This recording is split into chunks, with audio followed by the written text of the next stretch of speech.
안녕하십니까. 평택촌놈TV 봉선생 이강민입니다. 2020년 9월 29일 일일시황 시작하도록 하겠습니다. 먼저 오늘의 주요 뉴스입니다. 첫 번째로 2조 달러 규모 경기부양책 협상 재개 소식이 있었죠. 오늘은 뉴스를 하나만 골라봤는데요. 어제 미국 시장이 급등했습니다. 어제 미국 같은 경우에는 지금 공화당과 민주당이 경기부양책에 대해서 협상을 계속 하고 있는데요. 하원을 민주당이 장악을 하고 있다 보니까 공화당에서 굉장히 힘들어요. 민주당 같은 경우에는 약 2조 4천억 달러 정도를 요구를 하고 있고요. 공화당 같은 경우는 2조 달러 이하로 하자. 지금 천문학적인 그런 숫자죠. 한국 돈으로 하면 2천조 원 정도 되기 때문에 엄청난 금액입니다. 그래서 미국 국민들 개인당 145만원 정도, 150 정도 돌아가도록 하자, 이렇게 지금 민주당에서 요구를 하고 있는데, 공화당 같은 경우에는 계속 반대를 하고 있어요. 그래서 일부에서는 이제 2조에서 2조 4천억 정도 그 사이에서 좀 조정이 되지 않을까 얘기를 하고 있는데요. 어쨌든 상황을 조금 더 지켜봐야 될 것 같고요. 문의신 장관하고 또 하원 의장이죠. 하원 의장이 협상을 재개를 시작을 했어요. 그러면서 이게 이제 괜찮은 흐름이 나왔는데, 그동안 그 지수가 하락했던 원인이 결국은 이 경기부양책에 대한 협상이 무산되면서 그러면서 좋지 못한 흐름이 나왔는데, 앞으로는 조금 이런 것들에 대한 기대를 할 수는 있을 것 같습니다. 그래서 특별히 협상이 다시 깨졌다 이런 뉴스가 나오지 않으면은 크게 급락하는 그런 상황은 오지 않을 것 같고요. 역시 불안감은 코로나예요. 코로나가 뉴욕에서 다시 하루 일일 확진자 수가 1000명이 넘어갔다고 합니다. 최근에 보니까 그런 얘기를 하더라고요. 미국 국민들 같은 경우에는 이제 그 사망자들이 대부분 60대 이상, 또 70대, 80대 이쪽에 집중되다 보니까 젊은 사람들 50대 이하에서는 그냥 감기 정도로 생각한다, 그런 얘기가 나왔어요. 그래서 코로나의 이게 확산에 대해서 심각하게 생각을 하지 않더라고요. 이런 것들이 더 확산을 좀 부추길 수 있겠다는 생각을 하고요. 그러다 보면은 또 사망자 수가 많이 늘어나고, 기하급수적으로 늘어나다 보면은 결국은 경제활동을 봉쇄할 수밖에 없는 그런 상황이지 않겠습니까? 그런데 현재 예상으로는 그렇습니다. 지금 트럼프 행정부 같은 경우에는 지금 고민이 클 거예요. 왜냐하면 11월에 대선이 있기 때문에 그때까지는 최대한 경제에 대한 어떤 봉쇄라든지 이런 것들을 하지 않으려고 하는, 그럴 가능성이 높습니다. 최대한 버티겠죠. 물론 도저히 감당할 수 없는 그런 수준에 이르렀다 생각하면은 어쩔 수가 없겠지만, 아직까지는 그 정도는 아니라고 보고요. 어쨌든 이번 주 내에 뭔가 큰 변수가 발생할 가능성은 좀 떨어지지 않나, 현재로서는 그렇게 생각을 하고 있습니다. 어쨌든 호재성 이슈다, 그렇게 보시면 될 것 같아요. 자, 오늘의 등락 결과 코스피는 상승 출발에 상승 유지를 했고요. 상승 마감했습니다. 코스닥도 마찬가지고요. 등락의 원인을 보면 코스닥은 역시 코스피가 움직이니까 같이 움직였다. 그래서 구체적으로 보면은 해외 증시의 영향이다, 그렇게 보시면 될 것 같습니다. 미국 시장이 어제 급등을 했고요. 그리고 장중에 미국 선물도 괜찮았어요. 수급에 의한 움직임은 장중의 움직임입니다. 결국은 이제 선물 쪽의 어떤 움직임에 의해서 장중의 움직임이 나왔는데요. 장중에는 외국인들의 선물 수급이 좋지 않았어요. 그러면서 조정을 받았죠. 이것만 아니었으면은 아마 더 크게 반등을 할 수가 있었을 텐데, 그런 면에서는 약간 아쉽지만은 어쨌든 지금 현재 시장의 흐름이 녹록치가 않은 상태예요. 그렇게 편안하게 매매할 수 있는 그런 흐름이 아니었었기 때문에 이런 결과가 나오지 않았나 생각을 합니다.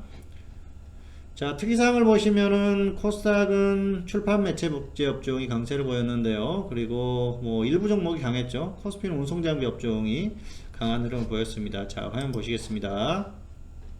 코스피 오늘 상승 출발했고 상승 마감했습니다. 자, 좋지 않은 건 이제 음봉으로 마감했다는 건데요. 역시 차트상으로 보면은 약간 좀 불안감을 줄 수 있는 그런 모습인데, 지금은 한국 시장의 어떤 차트의 흐름이라든지 이런 것들이 별로 중요하지가 않아요. 결국은 미국 시장입니다. 오늘 움직였던 것도 결국은 미국 시장이에요. 어제 미국 시장이 급등을 했었고요. 자, 다우 21선을 회복하지는 못했는데 61선을 회복했어요. S&P 500도 61선을 회복했습니다. 그리고 나스닥, 지금 가장 포인트가 결국은 나스닥입니다. 나스닥이 어떻게 움직이는지가 굉장히 중요한데요. 나스닥 같은 경우에는 지금 21선을 거의 회복하고 있습니다. 그리고 자, 한번 보시겠습니다. 테슬라 그리고 애플, 자, 이 종목들 한번 보실게요. 액면 분할을 했지 않습니까? 그러면은 이게 지금 액면 분할 전 가격으로 보면은 어디까지 하락했냐고 하면은 380달러 정도까지 하락을 했어요. 그래서 25% 정도 하락을 했기 때문에 단기적인 조정은 받았다고 볼 수가 있겠고요. 자, 테슬라 같은 경우에는 더 크게 조정을 받았어요. 거의 40% 정도 가까이 조정을 받았습니다. 그래서 이전 가격으로 치면 이 정도까지 조정을 받았다는 것이죠. 기술적으로 봤을 때는 반등할 수 있는 구간까지 왔다는 것이죠. 그리고 최근에 결국은 이 나스닥의 어떤 흐름을 만들었던 것들, 강세를 만들었던 것들이 테슬라나 애플 이런 종목들이거든요. 결국 이게 다시 반등이 나오면은 지수가 반등이 나온다고 보시면 될 것 같습니다. 그런데 단기적으로는 한 번 정도는 더 반등해 줄 수 있는 그런 구간까지 왔어요. 뭐 물론 추세적으로 다시 빠지더라도 단기 반등 가능하다는 것이죠. 뭐 물량은 털고 가야겠죠. 어쨌든 그런 면에 있어서 나스닥의 추가 반등 가능성이 상당히 크다. 그렇게 봤을 때는 당장 이 미국 시장이 급락할 가능성은 좀 떨어지지 않나. 물론 뭐 이슈에 의해서 움직이기 때문에 악재성 이슈라든지 그런 것들이 나오면 어쩔 수 없습니다만은 그런 것만 아니라고 하면은 기술적으로 봤을 때는 추가 반등 가능성이 지금 있는 상태고요. 한국 시장도 그렇게 봤을 때는 역시 추가 반등 가능성이 있다는 것이죠. 어쨌든 2350선은 좀 넘어가 줄 수 있는 그런 상태이기 때문에 뭐 단기적으로 곧바로 무너진다기보다는 반등 가능성이 아직은 살아있지 않나 생각을 하고 있습니다. 어쨌든 해외 증시의 흐름이 굉장히 중요하고요. 오늘 장중에는 이 외국인들이 선물 쪽에서 매도를 하면서 결국은 좀 그 강세를 억누르는 그런 흐름이 나왔었던 그런 모습입니다. 그리고 장중에 미국 선물의 흐름이 괜찮았었어요. 그래서 지금 다시 좀 조정을 받고 있는 그런 상태인데요. 정규장이 어떻게 되는지가 결국은 중요합니다. 정규장의 결과가 어떻게 되는지가 결국은 시장의 흐름을 만들기 때문에 상황을 더 지켜봐야 될 것 같습니다. 자, 오늘 특징적인 움직임이라고 보면은 자, 코스피 같은 경우에는 역시 운송장비, 뭐 현대차라든지 이런 종목들의 흐름이 괜찮았어요. 최근에 운송장비가 괜찮았죠. 그래서 오늘 전반적으로 강한 모습을 보였고요. 코스닥 같은 경우에는 자, 출판 매체 복지 업종 특별한 어떤 그 종목의 강세가 좀 돋보였다 그렇게 볼 수가 있겠는데요. 신테카바이오입니다. 신테카바이오 같은 경우에는 제가 일요일 무료 방송에서 일전에 한번 그 관심 종목으로 언급을 했었던 종목이었었죠. 이 종목이 최근에 상당히 강합니다. 오늘은 또 코로나 테마에 또 합류를 하면서 강세를 보이고 있는데요. 이 종목을 언급을 했던 게 이날이에요. 이날. 자, 금요일이 지나고 지금 정도면은 가격 조정을 충분히 받았고 저점을 찍었다. 그래서 단기적으로 접근을 해봐도 괜찮을 것 같다고 말씀드렸는데요. 이후에 엄청나게 상승을 했어요. 당시 가격하고 비교를 해보더라도 뭐 엄청나게 200% 이상 또 충분히 수익이 나는 그런 상황이었었죠. 뭐 좀 눈여겨보셨던 분들은 또 수익을 거둘 수도 있었겠는데요. 종목은 그렇습니다. 지금 계속해서 어떤 그 움직이는 테마 같은 경우에는 계속해서 살펴보면서 관심을 가져야 돼요. 이런 종목도 그런 종목 중에 하나가 아닌가 생각을 하고요. 오늘 마침 이 종목이 급등을 해서 다시 한번 언급을 했고요. 그래서 종목을 한번 매매를 하고 나면은 그걸로 끝나는 게 아니고 지속적으로 좀 관찰을 하자는 뜻에서 다시 한번 언급을 드렸습니다. 자, 안내가 나가고 있습니다. 봉수선생 현물 채팅방송 1개월 33만원, 3개월 77만원 참고하시기 바라겠습니다. 자, 오늘의 관심 종목 LS 일렉트릭 그리고 또 HLB 생명공학 두 종목 골라봤습니다. LS 일렉트릭 같은 경우에는 보이자는 홀딩의 매도, 미보이자는 단기 접근이 가능하다고 보고요. 뉴딜 테마주죠. HLB 생명과학은 보이자는 매도 후에 재매수, 미보이자는 확실한 조정 시에 접근하자. 중국 제약사하고 라이선스 계약 체결 소식이 있었어요. 자, 두 종목 한번 보시도록 하겠습니다. LS 일렉트릭 지금 단기적으로 가격 조정은 충분히 받았죠. 한번 급등이 나왔었고요. 그리고 뭐 기술적으로 충분히 조정을 받았기 때문에 사실 이제 또 61선을 회복해주면서 오히려 더 괜찮아지는 모습이에요. 충분히 단기 접근 가능하고요. 또 가지고 계신 분들은 위에서 매수하신 분들은 지금 던지기는 억울하죠. 그래서 좀 반등이 나와주면은 위쪽에서 던지는 게 좋을 것 같고요. 이 종목은 지수를 봐야 됩니다. 지수가 무너지면은 같이 무너질 수가 있어요. 우량주 개념의 종목이기 때문에. 그런데 그런 상황만 아니라고 하면은 또 테마주로서 움직이는 종목이기 때문에 충분히 반등이 나와줄 수 있기 때문에 그 정도로 대응하시면 될 것 같습니다. 자, 그리고 HLB 생명과학은 이제 보유하신 분들은 적당히 던지시는 게 좋을 것 같아요. 반등이 나오거나 밀리거나 했을 때 던지시고, 그리고 아래에서 다시 접근하시는 게 좋을 것 같습니다. 오는 분들은 조정을 좀 충분히 받으면은 아래쪽에서 관심을 가져보시고요. 무리하게 접근할 필요는 없다는 말씀을 드리겠습니다. 자, 오늘의 매매 결과, 진매트릭스 월요일 종가 매수 후에 홀딩 중이다고 나왔는데요. 자, 진매트릭스. 자, 이 종목은 그렇습니다. 이게 지금 어제였었죠.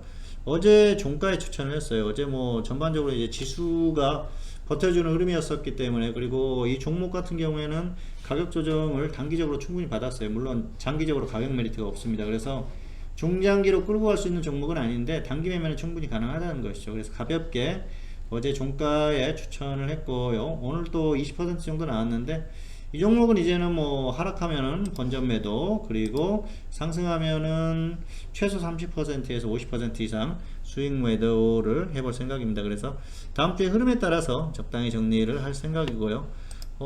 역시 그 종목에 대한 그 관찰이 필요하고요. 그리고 종목의 어떤 움직임의 특성, 이런 것들을 잘 알고 있어야 적절한 대응이 필요하고, 이 종목도 그런 측면에서 어제 추천을 했었고요.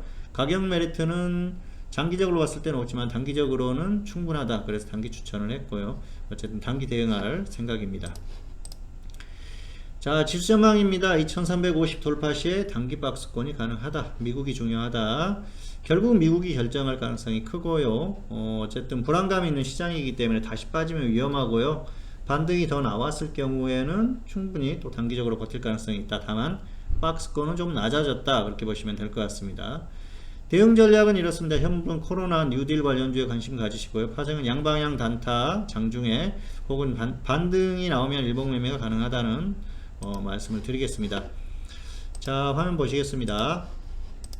코스피는 이제 그동안 지금 급락을 했었어요. 급락을 했다가 다시 반등이 나오는 추세예요. 지난주까지 급락했다가 이번주에 다시 반등이 나오고 있는데요. 2350만 회복을 해주고 2위로 올라가면은 단기적으로는 그래도 뭐 언제까지 움직일지는 모르겠습니다만은 박스권에서 충분히 움직임이 가능하다, 그렇게 보고 있습니다. 그래서 어쨌든 여기서는 반등이 나와주면은 박스권에서 움직임이 가능하기 때문에 그 정도로 생각을 하시고 대응을 하시면 될 것 같아요. 네, 잠시 소음이 들어갔습니다. 죄송합니다. 어쨌든 지금은 이제 반등이 나와주는지 여부가 중요하고요. 현재 상태로는 조금 더 반등하면서 단기 이 박스권에서 움직일 가능성이 크다고 보고 있습니다.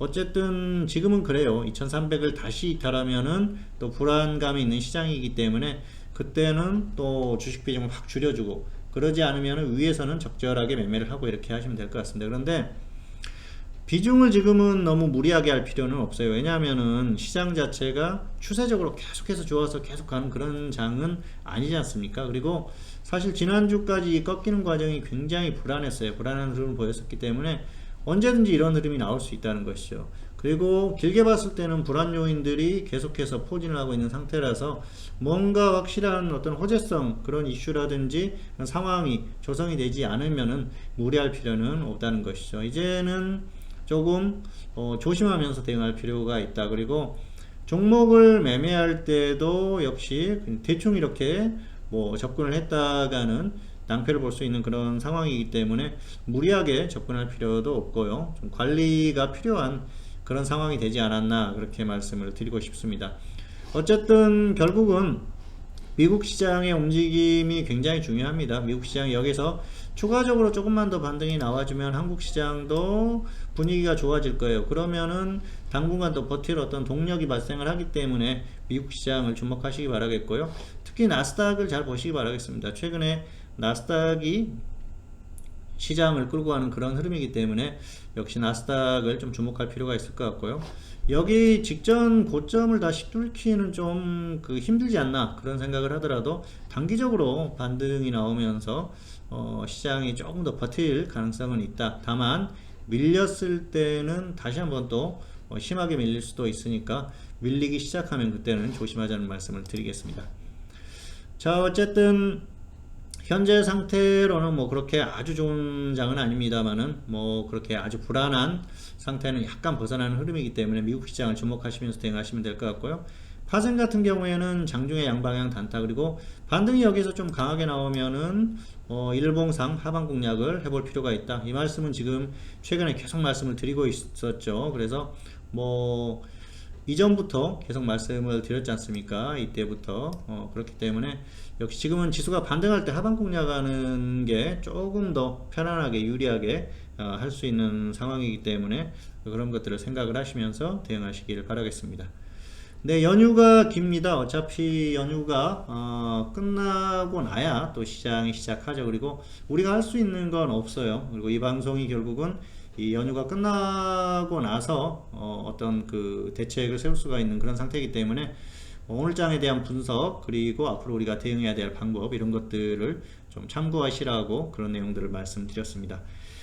네, 민족의 대명절이라는 추석입니다. 아무래도 코로나 때문에 많이 움직이지는 못하실 것 같은데요.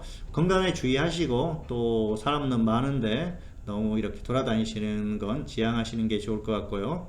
맛있는 거 많이 드시고, 또 건강한 추석 명절 보내시고, 명절 후에 좋은 결과들 있기를 바라겠습니다.